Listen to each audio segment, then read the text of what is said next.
Terima kasih, Ibu Gembala. Haleluya. Mari belajar firman Tuhan bersama-sama. Buka dengan saya dalam firman yang tertulis di Amsal pasalnya yang ke-30, ayatnya yang ke-5. Amsal pasalnya yang ke-30, ayat yang ke-5.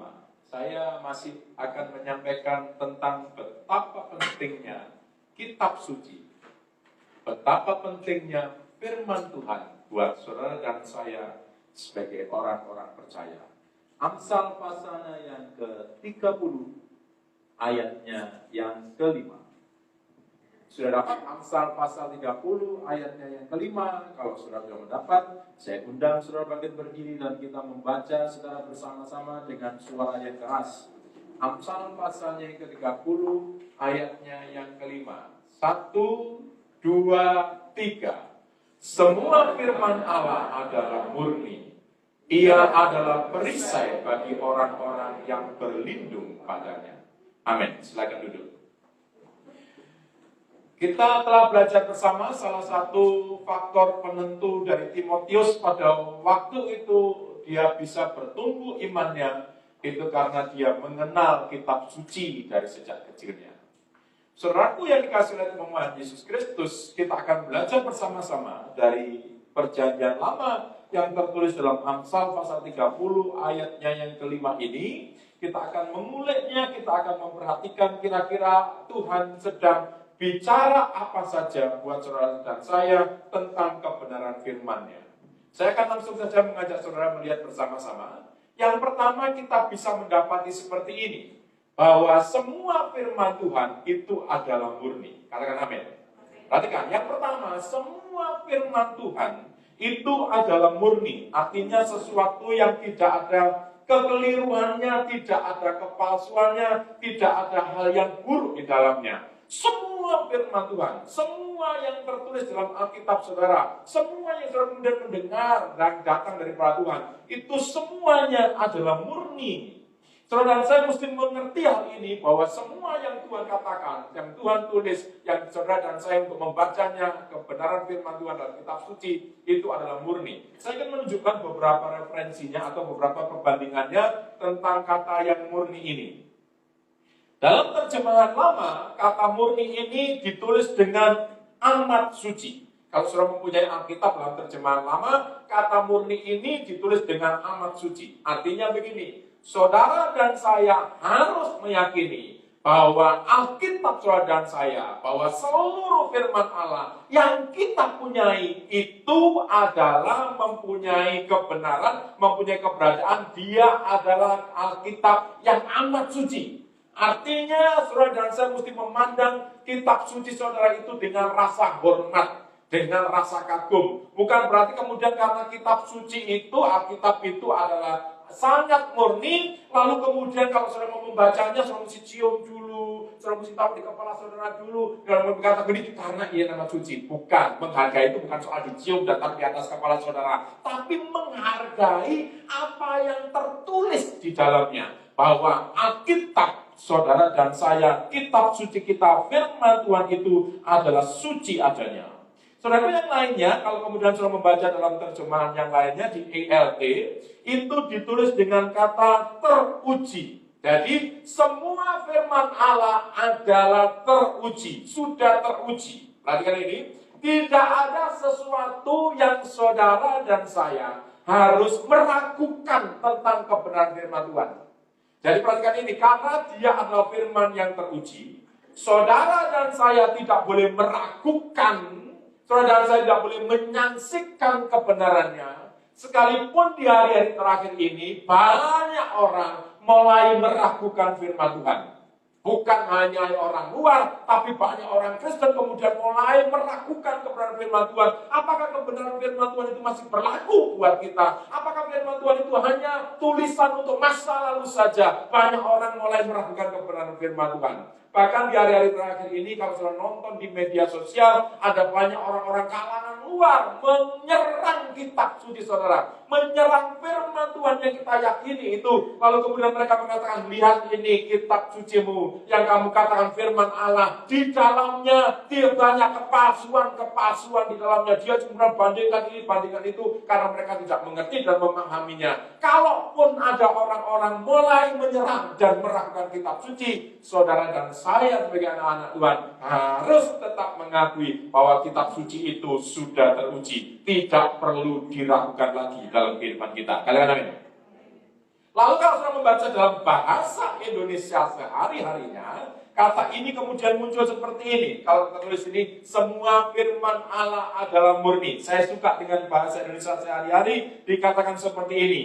Allah menepati setiap janjinya. Wah, keren sekali. Dalam bahasa Indonesia sehari-hari disebutkan Allah menepati setiap janjinya. Saudara sebagai anak-anak Tuhan, sebagai orang-orang percaya, saudara ketika membaca firman Tuhan dan firman Tuhan itu berbicara secara pribadi dalam kehidupan saudara, saudara mesti mempercayainya bahwa setiap ucapan yang datang daripada Tuhan, bahwa setiap janji-janji yang datang daripada Tuhan, Tuhan pasti menepatinya. Tuhan bukanlah manusia yang suka mengingkari janjinya. Kalau dia sudah berjanji, dia pasti menepati. Katakan amin. Beritahu yuk kiri kanan saudara, katakan ini. Kalau Tuhan sudah berjanji, pastikan bahwa Tuhan menepatinya. Saudara percaya akan hal itu?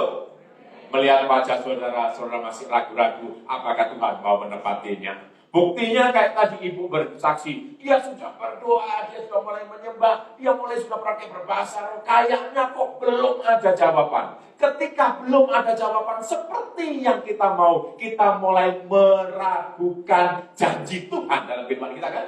Karena kita maunya begitu berdoa, instan langsung dijawab. Saudara kasih Tuhan, jawaban doa bukan karena kemauan kita, tapi mutlak karena kehendak Tuhan buat kita semuanya. Sebab waktu Tuhan selalu yang terbaik buat kita semuanya. Baca dengan saya firman Tuhan yang tertulis dalam Yosua pasalnya yang ke-21, ayatnya yang ke-44 dan ayatnya yang ke-45.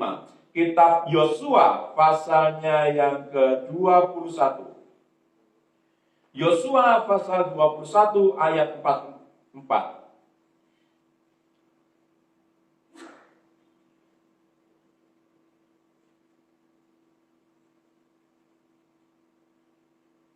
Yosua pasal 21 ayat 44 dan 45. Perhatikan dengan baik supaya saudara kemudian mendapatkan berkat dari kebenaran firman Tuhan, saudara meyakini sepenuh dalam kehidupan saudara. Yosua pasal 21 ayat 44 dan 45 dikatakan begini.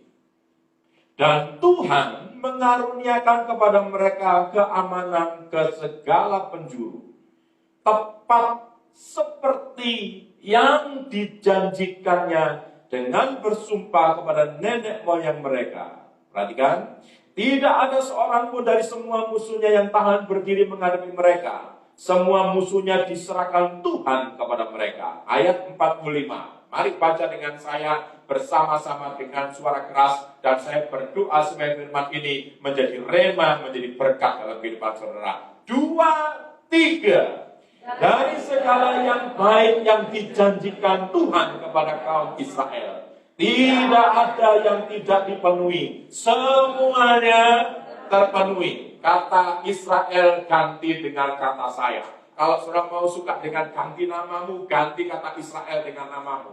Perhatikan begini, baca begini. Dari segala yang baik yang dijanjikan Tuhan kepada saya, ya, tidak ada yang tidak dipenuhi. Semuanya terpenuhi. Mengerti? Baca dengan suara keras. 2, 3. Tunggu. Belum keras. Imanmu masih melempem. 2, 3. Dari segala yang baik yang dijanjikan Tuhan kepada saya, tidak ada yang tidak dipenuhi. Semuanya terpenuhi. Katakan amin. Perhatikan ini. Semuanya Tuhan itu berjanji buat saudara dan saya. Dikatakan oleh firman Tuhan, segala yang baik. Tidak ada yang buruk yang Tuhan rencanakan buat saudara dan saya. Katakan amin. Semua Tuhan janjikan buat anak-anaknya. Itu segalanya, semuanya yang terbaik. Dan perhatikan, tidak berhenti hanya sekedar dijanjikan. Tapi firman Tuhan dikatakan ini, tidak ada yang tidak dipenuhi.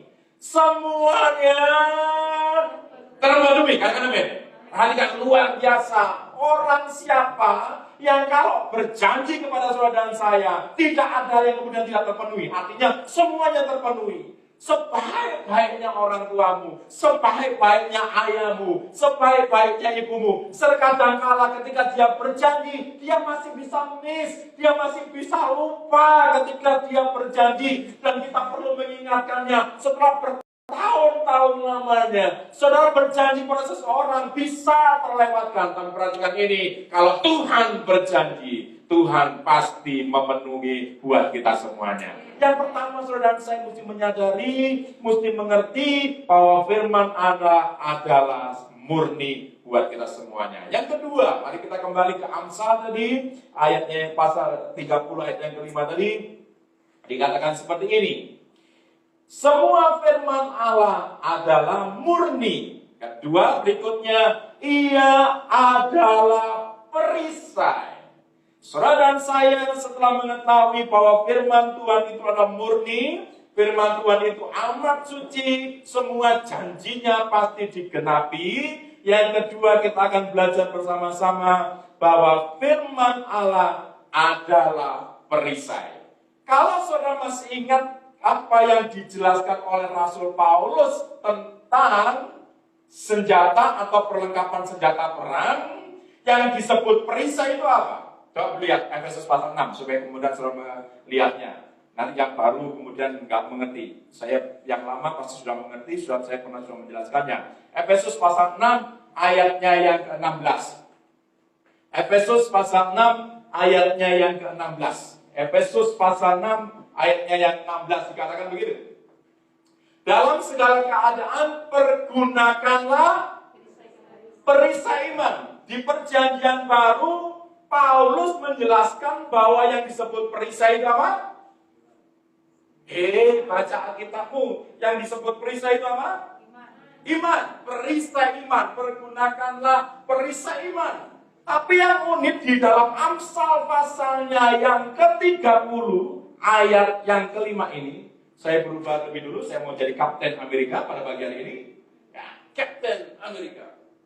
Cuman nggak cocok. Oke, belajar ini. Tapi di dalam Amsal kemudian disebutkan semua firman Allah adalah murni, ia adalah perisai. Coba kemudian perhatikan, Paulus mengatakan yang disebut perisai adalah iman. Tapi di Amsal yang disebut perisai adalah firman. Ya, kok berarti bertentangan dong Pak? Berarti tidak cocok Pak. Saya tunjukkan pada saudara. Masihkah saudara ingat apa yang tertulis juga dalam Roma pasal 10 ayat 17 yang Paulus jelaskan? Roma pasal 10 ayatnya yang ke-17. Jadi iman timbul dari pendengaran dan pendengaran akan firman Allah. Paulus mengatakan perisai iman.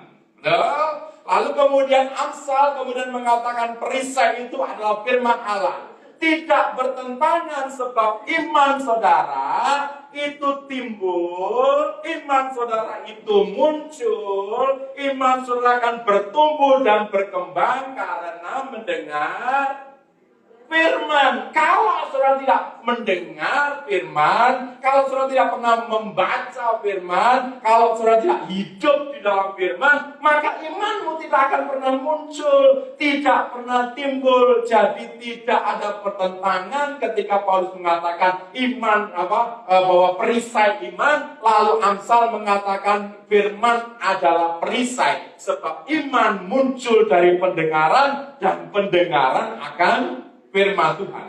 Tahukah saudara kalau fungsi daripada perisai ini adalah sebagai apa?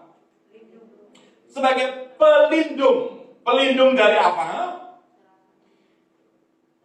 Serangan dari senjata musuhnya. Jadi perhatikan ini. Kenapa saudara dan saya menggunakan perisai iman? Kalau saudara membaca di Efesus pasal 6 ayat 16 tadi dikatakan, Efesus pasal 6 ayat 16 tadi, pergunakanlah perisai iman, sebab dengan perisai itu kamu akan memadamkan semua. Jangan hanya panah api si jahat.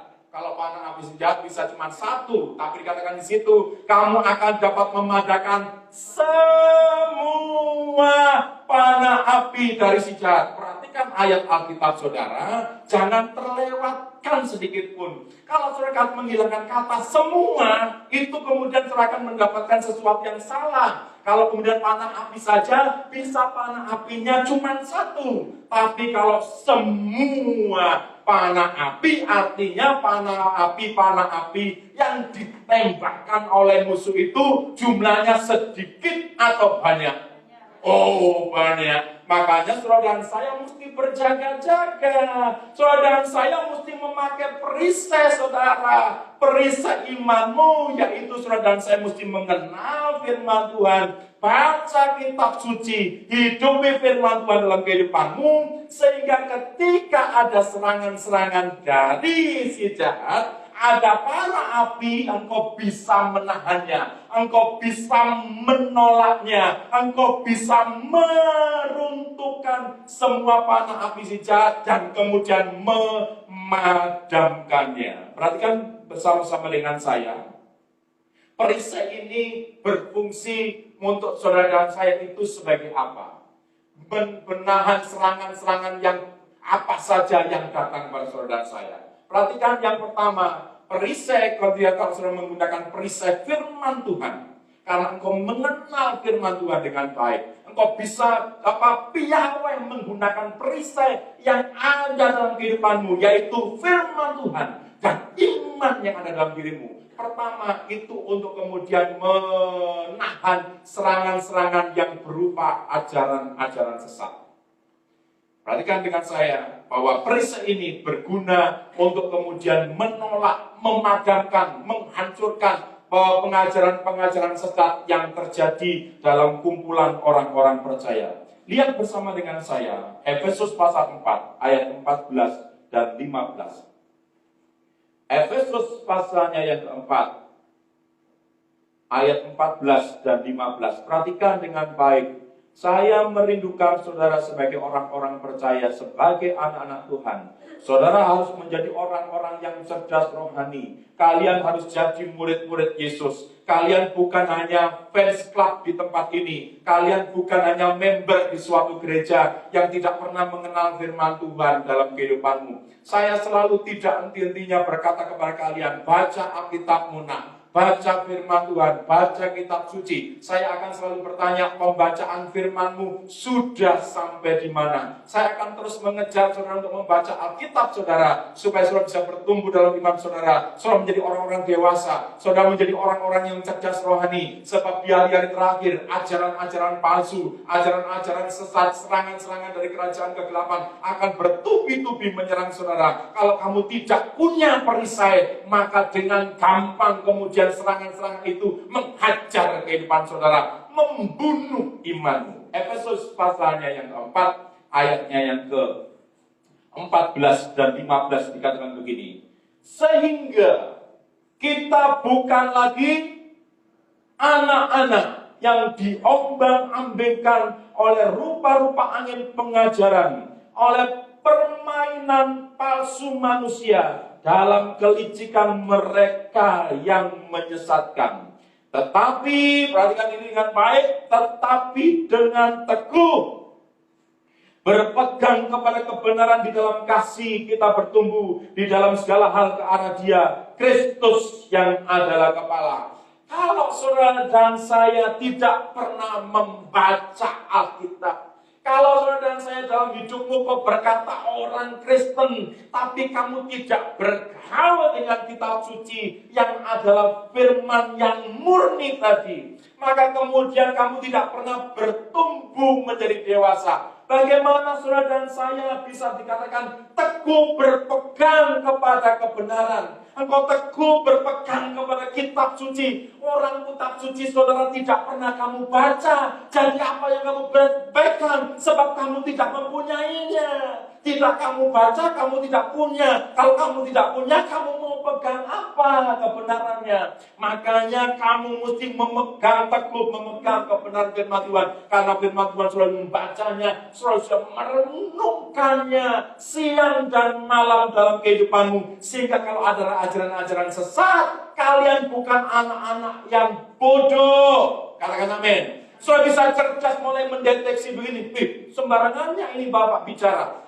Sembarangannya orang itu mengajar. Tidak begitu bunyi firman Tuhannya. Nah, kalau saudara tidak pernah baca, saudara pasti akan mengaminkan apa yang kemudian pengkhotbah, guru-guru palsu, nabi-nabi palsu, pengajar-pengajar sesat ajarkan buat saudara. Itu membahayakan sekali. Apalagi zaman sekarang buka di dalam YouTube, saudara akan mendengar banyak pengkhotbah di dalamnya. Kalau kamu tidak punya dasar firman Tuhan, kamu akan seperti anak-anak yang gampang diombang-ombingkan oleh angin pengajaran. Tapi kalau kamu punya firman Tuhan, seperti perisai, karena kamu membacanya, karena kamu merenungkannya, begitu dia mengajar, oh ini benar seperti yang tertulis, seperti yang saya baca, oh ini cocok benarnya. Tapi kalau kemudian ada orang-orang yang licik, yang datang, yang mengajar salah, kemudian ada alarm dalam hidupmu, dan berkata begini, salah ini ajarannya. Tidak sama seperti yang saya baca. Tidak pernah seperti orang tua saya jelaskan. Tidak seperti pendeta saya ajarkan kepada saya. Saudara punya penangkalnya. Saudara punya perisai untuk kemudian menangkal ajaran-ajaran sesat. Katakan amin.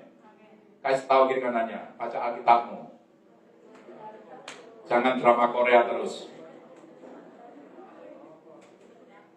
Lalu alasannya kan pasti begini, sibuk Pak, betul? Sibuk apa? Sibuk apa? Kalau untuk pekerjaanmu kamu bisa sibuk, kok itu uang bisa sampai pagi sampai tengah malam. Tapi untuk firman Tuhan 5 menit pun tidak punya waktu. Sibuk apa lagi? Sibuk dengan HP-mu, dengan game-mu. Perhatikan, tidak ada orang yang sibuk. Yang ada adalah orang yang tidak tahu prioritas. Prioritasmu bukan uangmu. Prioritasmu bukan pekerjaanmu. Kalau kemudian uangmu, pekerjaanmu habis, kamu mau bertahan apa? Prioritasmu adalah firman Tuhan. Katakan amin.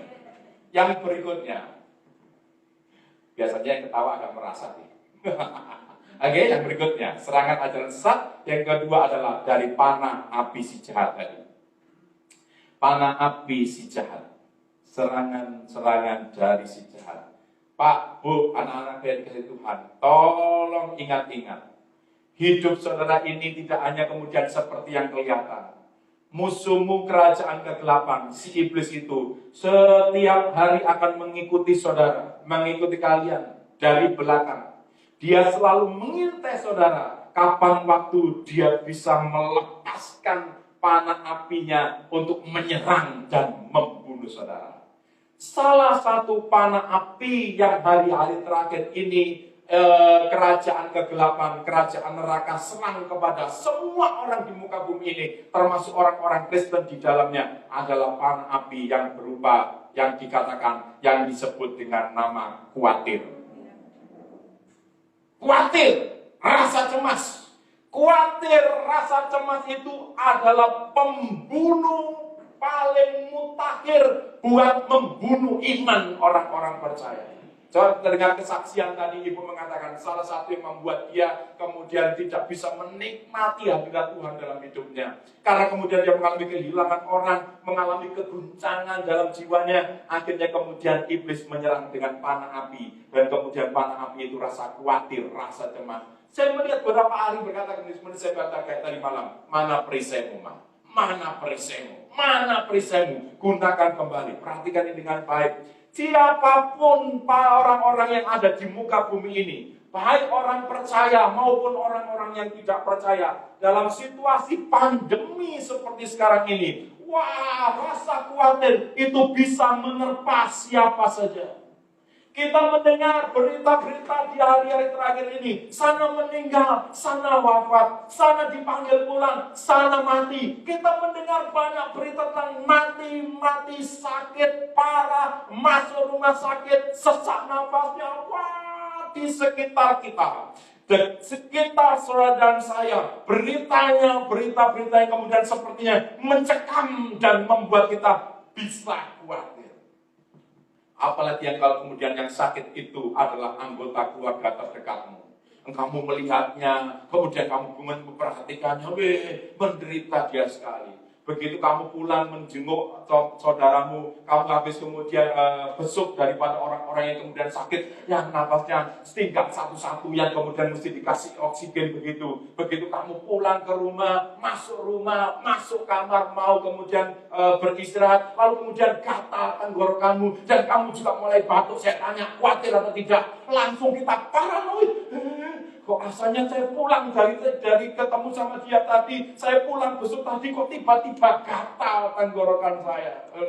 Lalu saudara berkata begini, Papa tolong lihat demam tidak kepada saya panas atau tidak, betul? Kita kemudian rasa khawatir. Padahal kita tidak apa-apa, tapi rasa khawatir itu sudah menyerang masuk pikiran saudara. Saya kemudian runtuh iman saudara. Yang saudara kemudian pikirkan, jangan-jangan nanti saya sama seperti dia, mesti masuk rumah sakit dan bernafas pun susah sekali. Tidak berapa lama telepon bunyi HP-mu. Ya, dari keluarga yang sakit tadi. Lalu kalian terima shalom. Yang di sana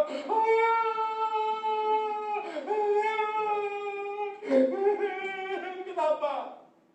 Meninggal. Terus orang Kristen begini, selamat jalan ke rumah Papa.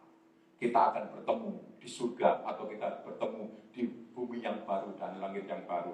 Kalau ketemu. Orang Kristen itu selalu statusnya begitu. Tidak seiman juga begitu. Nanti kita ketemu. Jodoh apa? Ketemu di mana? Kamu mau ketemu yang tidak seiman? Jadi sesuai dengan imanmu. Kita nggak bakal ketemu sama dia. Orang lain imannya. Jangan bikin status itu kelihatan rohani tapi ongol-ongol. Kelihatannya bagus, nanti kita berjumpa. Berjumpa bagaimana? Dia tidak pernah masuk gereja. Dia mati dengan kepahitan, dengan kemarahan. Dia mati karena kemudian menyangka Tuhan. Kok kamu bilang selamat jalan ke rumah Papa? Rumah Papa yang mana? Papa Ono yang ada? Atau Bapak Yakub? Atau Bapak siapa? Hei, perhatikan. Jangan kemudian soal kemudian kelihatan rohani, tapi salah, tapi ongol-ongol. Itu menunjukkan kecerdasanmu itu tingkatnya masih di bawah tentang rohani. Makanya pastikan saudaramu kenal Yesus. Pastikan ayahmu dan ibumu kenal Yesus dan terima dia sebagai Tuhan dan Juru Selamat. Sehingga kalau kemudian dia mati karena COVID pun, saudara akan bangga bahwa dia pulang ke rumah Papa. Jangan bilang kemudian tidak mengenal Tuhan, lalu dia pulang ke rumah Papa. Kamu tidak akan ketemu di rumah Papamu sana. Pastikan selagi masih punya kesempatan hidup sekarang ini, injili orang tuamu. Kau pikir tak apa-apa, Pak, masih sehat. Siapa yang bilang? Itu yang umurnya yang muda, 40-an, 30-an, sudah dipanggil Tuhan. Mertuamu 70 tahun, kamu tidak pernah injili. Kamu cari uang pintar, kamu ngerayu orang lain bagus. Kamu melalui tapi kamu tidak bisa injili orang tuamu. Gagal total dalam hidupmu. Injili orang tuamu, injili mertuamu, injili saudara-saudaramu, supaya dia bertobat. Kalau dia tidak mau bertobat, itu pilihannya. Yang penting kita sudah memberitakan Injil buat mereka. Ada amin? Hari-hari terakhir ini, serangan ini membuat kita menjadi sepertinya runtuh iman kita. Iblis menyerang dengan kekhawatiran dan kekhawatiran. Makanya begini, pergunakanlah perisaimu. Kalau kamu tidak pernah membaca firman Tuhan, perisai apa? Kayak ini, tidak punya perisai, apa itu kemudian untuk menolaknya? Tapi kalau kamu baca firman Tuhan, kamu punya perisai untuk menangkalnya. Katakan amin. Baca dengan saya. Matius pasal yang ke-6. Kita kembali tentang hal kekhawatiran. Matius pasalnya yang ke-6. Lihat ayatnya yang ke-25. Jo, Alkitabmu di mana? Kamu diam saja di situ. Matius pasal 6.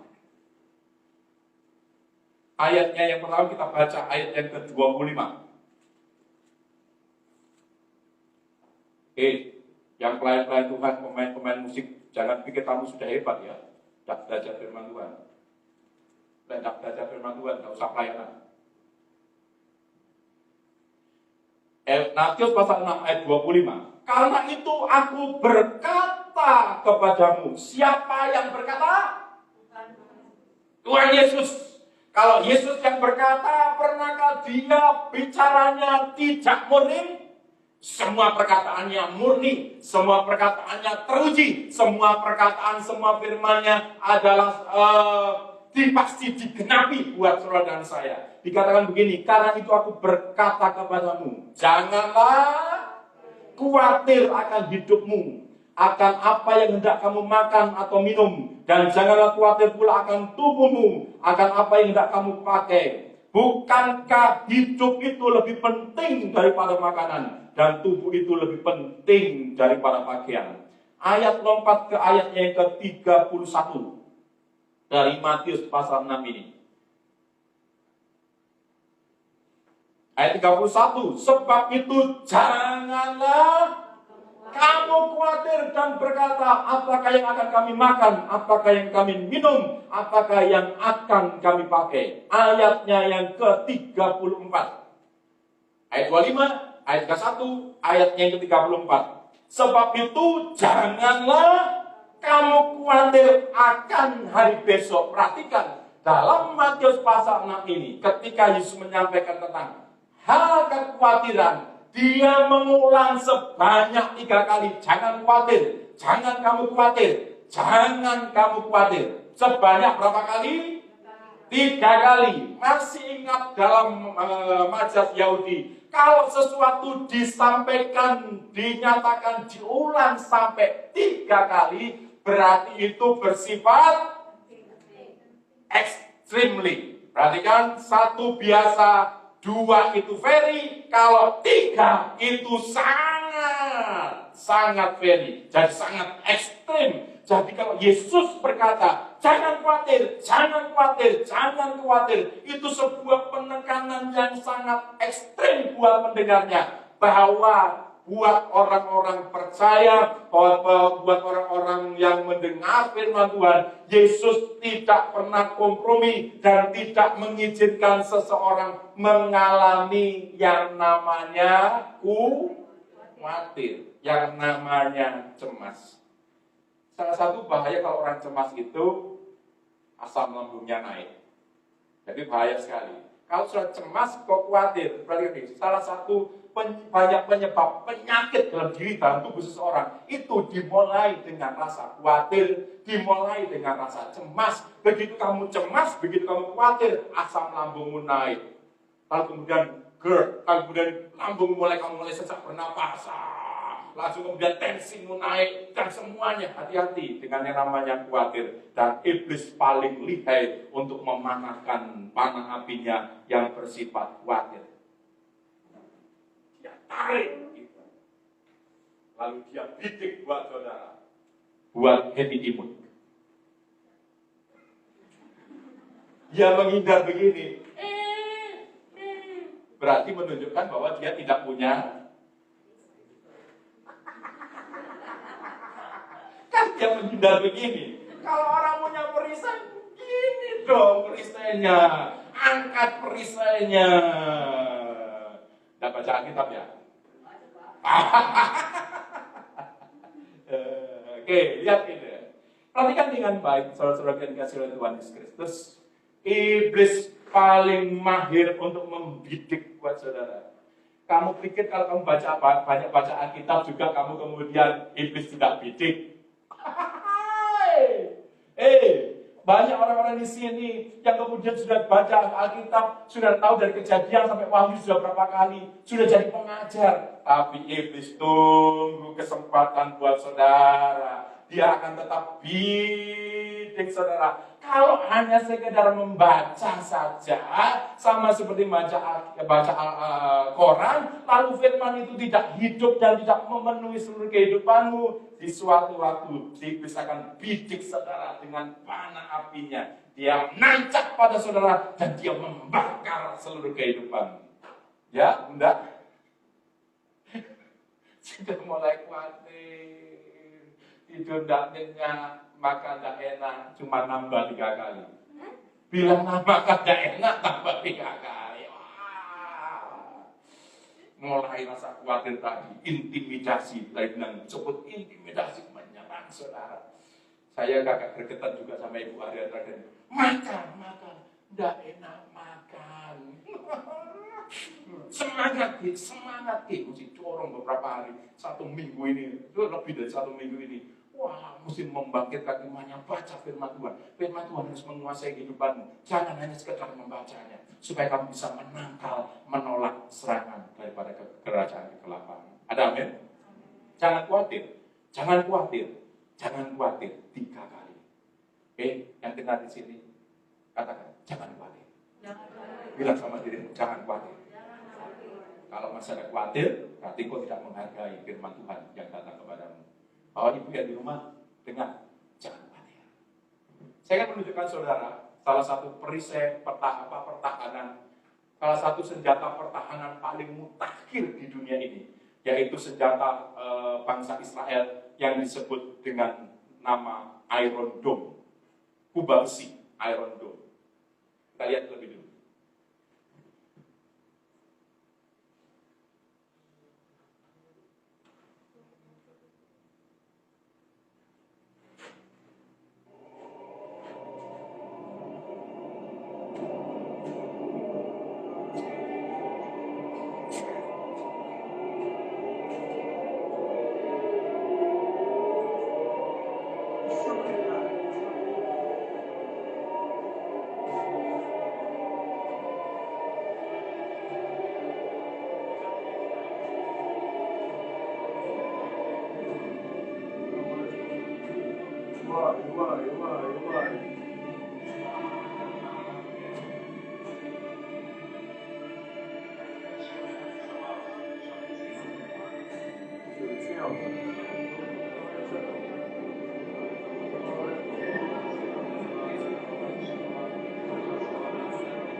Iron Dome.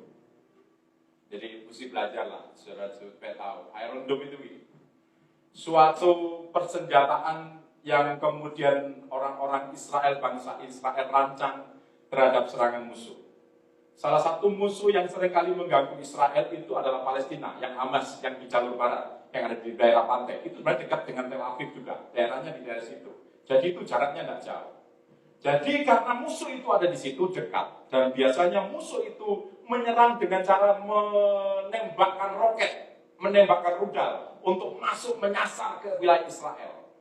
Nah, supaya untuk melindungi dari roket-roket musuhnya, terutama Hamas ini, terutama Palestina, atau juga negara-negara yang lain, Syria, Irak, dan semuanya, makanya kemudian karena Israel ini dikepung oleh banyak musuh, dia membangun sebuah persenjataan yang sangat mutakhir di dunia ini. Dan yang lainnya belum punya, yaitu yang disebut Iron Dome, atau disebut kubah besi. Tahu kubah? Kubah itu bentuknya yang lengkung begini, yang kalau saudara lihat seperti di masjid atau di wali kota, itu bentuknya seperti itu, kubah. Jadi kubah menutupi atmosfer dari di udara yang ada di Israel, negara Israel, itu dilindungi dengan sistem radar yang modelnya bentuknya seperti kubah. Kita tidak lihat sebab itu udara. Tapi itu ada sebuah perlindungan modelnya kayak kubah yang menutupi wilayah Israel. Nah itu begini. Lalu kemudian orang-orang Israel menempatkan persenjataannya, roket-roketnya di banyak tempat. Ada yang di mobil, ada yang di itu tempat itu. Jadi misil-misilnya ditempatkan di situ. Itu kemudian bekerjanya menurut sensor daripada kubah yang di atas. Jadi kalau ada serangan masuk dari luar, jadi ada serangan bom, rudal masuk, itu kemudian waktu masuk kemudian wilayah yang disebut kubah tadi, kemudian kena sensornya, jadi ini waktu rudalnya masuk, kemudian kena sensornya, lalu secara otomatis rudal-rudal Israel ini ditembakkan. Itu otomatis, tidak manual digunakan oleh manusia. Begitu masuk ke nasensurnya bunyi, itu langsung rudalnya orang Israel terlepas sendiri, meluncur dan kemudian mengejar rudalnya yang ditembakkan musuhnya. Jadi ini rudal musuh masuk yang tadi, kemudian seperti itu, terus kemudian rudal Israel begitu masuk wilayah Iron Dome, ini rudalnya Israel terlepas dengan otomatis dan mengejar rudal-rudal musuhnya dan kemudian meledak di udara. Tadi sudah lihat, bang, itu kayak orang main petasan. Orang seperti main kalau tahun baru main petasan seperti itu. Jadi rudal musuh masuk, kemudian rudal Israel mengejarnya. Otomatis itu seperti punya mata rudalnya orang Israel dan dia mengikuti kemana saja. Itu keakuratannya 90% sekian. Jadi semua rudal-rudal yang masuk itu dia habisin oleh rudal-rudalnya Israel. Dan lihat tadi, kalau dulu yang disebut panah api si jahat, saya kemudian mikir, panah api, jadi panah yang ada apinya. Ya, dulu panah api yang manual begitu. Ketika saya nonton ini, panah apinya berubah. Bukan lagi panah seperti dulu begini, yang runcing itu, yang dari kayu. Panah apinya sudah berbentuk roket, lebih canggih. Tinggal pencet, karena ada apinya, kelihatan dari menyala. Lalu kemudian dikejar oleh, begitu masuk ke Iron Dome, wilayahnya dari Israel, lalu kemudian diserang, langsung disergap, diledakkan oleh rudal-rudalnya Israel. Keren sekali. Nah, kenapa saya cerita itu? Perhatikan ini dengan baik. Kalau saudara punya firman dalam hidupmu, firman itu sudah menjadi darah daging dalam hidupmu. Firman Tuhan sudah menguasai seluruh hidupmu. Begitu ada rudal dari musuh, begitu iblis menembakkan panah api, tadi rasa khawatir, rasa takut, rasa cemas, begitu masuk, ding, langsung secara otomatis begitu masuk ke Iron Dome, masuk wilayah perisaimu, itu firman akan muncul dari dalam hatimu dan otomatis akan terlepas sesuai ayatnya. Jarak tempuh daripada rudal-rudal ini untuk mengejar itu bisa 4 kilo sampai 70 kilo. Jadi jarak tempuhnya itu 70 kilo jauhnya. Bayangin itu lewat Mas Sambat sana. Nama Sambat yang 60 kilo. Itu jauh seperti itu. Keren sekali. Itu otomatis Pak. Makanya begini. Kalau dalam hidupmu ada firman Tuhan. Begitu iblis menyerang kamu dengan rasa takut. Lalu kamu ingat Matius pasal 6. Jangan khawatir. Jangan cemas. Jangan takut. Muncul. Kemudian di Filipi pasal 4 ayat 6. Masih ingat Filipi 4 ayat 6? Filipi pasal 4 ayat 6. Guys. Aduh. Coba baca.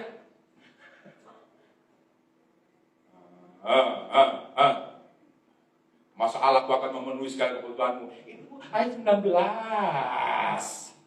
Baca ini dengan suara keras. 1, 2, 3. Bacanya melempem. Yang keras. 2, 3.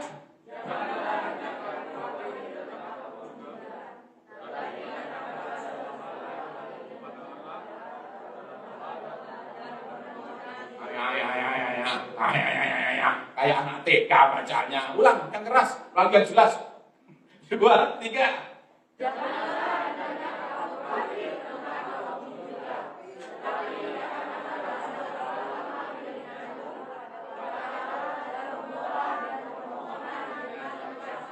Katakan amin. Janganlah hendaknya kamu khawatir tentang apa? Tahu kata apapun juga. Ngerti firmannya? Tahu nggak kalau gitu? Kalimatnya sudah dipahami atau enggak? Janganlah hendaknya kamu khawatir tentang apapun juga. Tahu? Tahu? Artinya tahu? Tapi pertanyaannya, kalau kemudian rasa khawatir menimpa saudara, kau lihat suamimu sakit, kau lihat anakmu sakit, bagaimana ini? Bagaimana ini? Pertolongan dari mana? Firmannya bilang apa? Sakit masuk kepada yang disebut apapun juga. Anakmu sakit, masuk apapun juga. Gak punya uang apapun juga. Masih jomblo apapun juga. Tentang suami apapun juga. Tentang jodoh, tentang apapun juga. Soal uang, soal usahamu apapun juga. Sakitmu apapun juga. Benar tidak? Makanya itu harus kemudian menjadi darat dan daging dalam kehidupanmu. Sehingga kemudian kalau iblis menyerang engkau dengan rasa takut, menyerang engkau dengan rasa cemas, menyerang engkau dengan rasa khawatir, lalu ayat ini dengan otomatis dia kemudian terpental, dengan otomatis dia akan meluncur dari rudal yang ada di dalam hatimu. Kau bisa berkata begini, apalagi iblis. Kata Tuhan berkata, janganlah hendaknya kamu khawatir tentang apapun juga. Apalagi, apapun juga, apalagi kamu tembakkan. Kan gitu kan? Tentang apapun juga. Tetapi nyatakanlah dalam segala hal keinginanmu kepada Allah dengan doa dan ucapan syukur. Kamu khawatir, kamu tidak berdoa. Kamu khawatir, kamu telepon dokter. Kamu khawatir, kamu telepon orang. Kamu khawatir, kamu telepon iparmu. Kamu khawatir cari pertolongan manusia. Alkitab tulis, kalau kamu khawatir, kamu mesti berdoa. Jangan kelabakanku di kanan, tidak ngerti firman Tuhan. Lalu doanya itu dengan ucapan. Bukan mengeluh, bukan nangis. Anak-anak itu suka nangis. Ma, tadi gak dipukul sama Eci. Kan kamu kakaknya. Aku dipukul lagi, kamu nangis. Tapi kalau orang dewasa ada masalah, terima kasih Tuhan. Engkau sudah memberikan kekuatan dan mengizinkan saya mengalami kena COVID. Oh, haleluya! Dengan ucapan syukur, COVID-nya lari. Kau sembuh dari COVID. Benar? Mengucap syukur, Pak. Bu, kasih tahu di kananmu. Tapet dia agak keras. Mengucap syukur kok. Agak keras.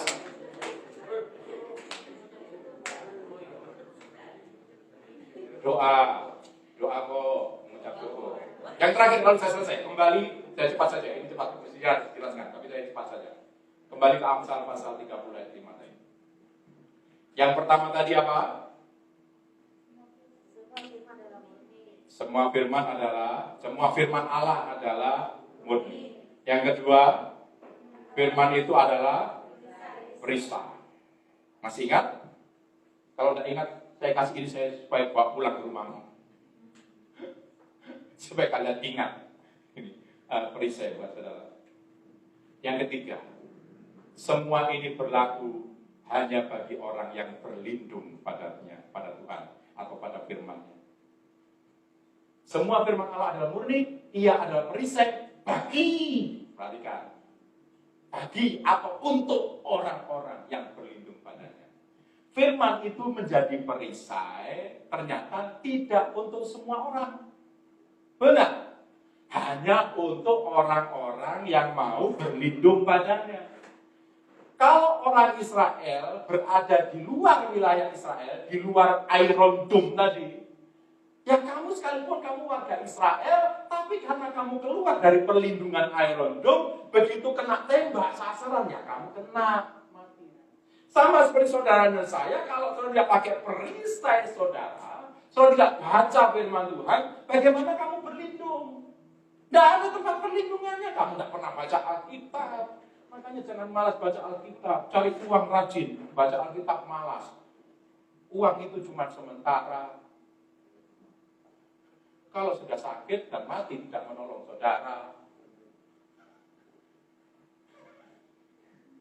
Ngerti ya? Ngerti toh, tapi tidak cari firman Tuhan. Saya jelaskan kalau saya selesai. Kata berlindung. Kata berlindung itu dalam bahasa aslinya ditulis dengan kata kasya, tulisannya C-H-A-C-A-H, bacanya kasya. Itu kasya itu artinya begini. Kata kasya itu punya pengertian to trust. Bahasa Inggrisnya, New King James-nya disebut dengan kemudian ditulis dengan trust in Him. Jadi rupanya berlindung itu to trust, artinya mempercayainya. Saya mau selesai? Perhatikan ini. Kalau sudah baca Alkitab, tapi kau tidak mempercayainya, itu tidak ada gunanya. Jadi sudah baca Alkitab, dan harus menaruh percaya kepada apa yang sudah baca. Sudah mesti to trust, mempercayainya, baik yang berfirman maupun apa yang difirmankannya. Itu namanya saudara berlindung kepada Tuhan, berlindung pada firman-Nya. Makanya itu firman menjadi perlindungan dalam hidupmu. Amin. Tuhan Yesus memberkati. Kakak, maju ke depan, pemain musik. Katakan pujian, aku punya Tuhan yang besar. Saudara punya Tuhan yang besar? Kalau Dia berjanji, Dia pasti menepatinya. Dan izinkanlah firman-firman yang sudah pernah saudara baca, yang saudara kemudian mendengarnya, yang saudara pelajari, itu menjadi perisai buat kita semua. Aku punya Tuhan yang besar, yang berjanji.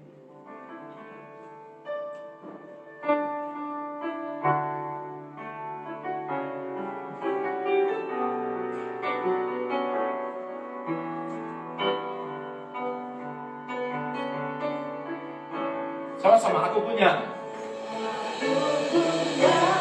Tuhan yang besar, yang telah berjanji dan sanggup menggenapi imanku bersepakat percaya kuasa-Nya. Ku terima sekarang apa? Kemenangan darimu. Haleluya. Tuhan yang besar, yang berjanji dan sanggup menggenapi imanku bersepakat percaya padanya. Kemenangannya. Katakan, ku hidup karena percaya. Ku hidup karena percaya. Kau yang berjanji setia, pengharapanku selalu ada di dalamku. Ku tidak akan menyerah.